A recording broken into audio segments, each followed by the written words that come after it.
Hi everybody. I'd like to share with you today pretty much the tools that I use when I am doing my beading, stringing, and wiring. And as you can see, there really aren't that many tools because they're simple and they do a lot of different things. And you don't need a specialty pliers for one little thing. I think it gets to be too out of hand.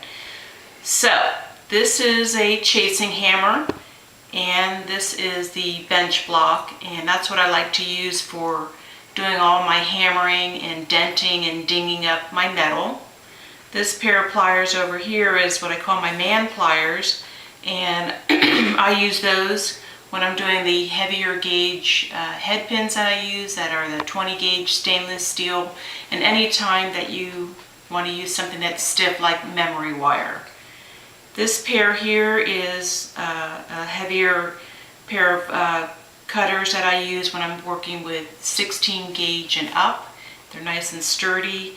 And this pair of wire cutters is an inexpensive pair that I use when I'm using thin wire and stringing material.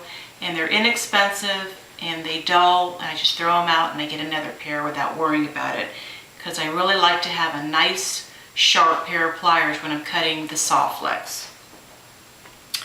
This is my small round nose pliers for your basic wire wrapping, and this is the long build that I use when I want a little bit of a wider loop at the end of the wire, and I also use these when I'm building my cones and I'm wrapping the wire to make a nice cone shape wire work design. Here is a pair of chain nose pliers that I use, and you can see that this has a black coating on it, and I'll go over it, the product that I use at the end. I use this when I'm doing my wire wrapping and I need to grab my wire and do my spirals when I don't want the wire to slip from the bills. This is a small, thin chain nose pliers that I use when I have a tight, small area, and it's the pliers that I use when I'm using a crimp bead in my stringing material, and I'll just use that to crimp it, and I know that I have a nice secure crimp. Here's another pair of wider build chain nose, and here's the bent nose. And I'll use these two also when I'm opening and closing jump rings.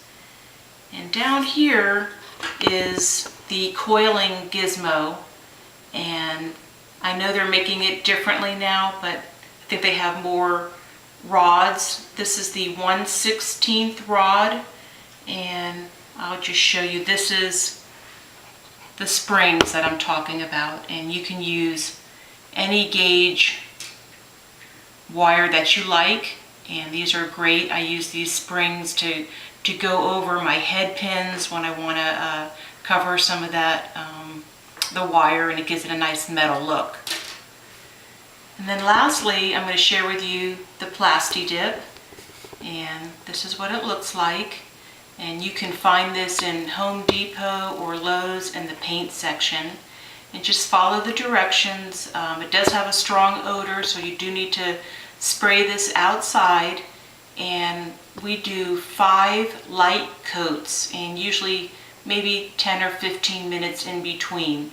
And I like to coat just my chain nose pliers because it does grip the wire, and it won't, your wire's just not going to move at all.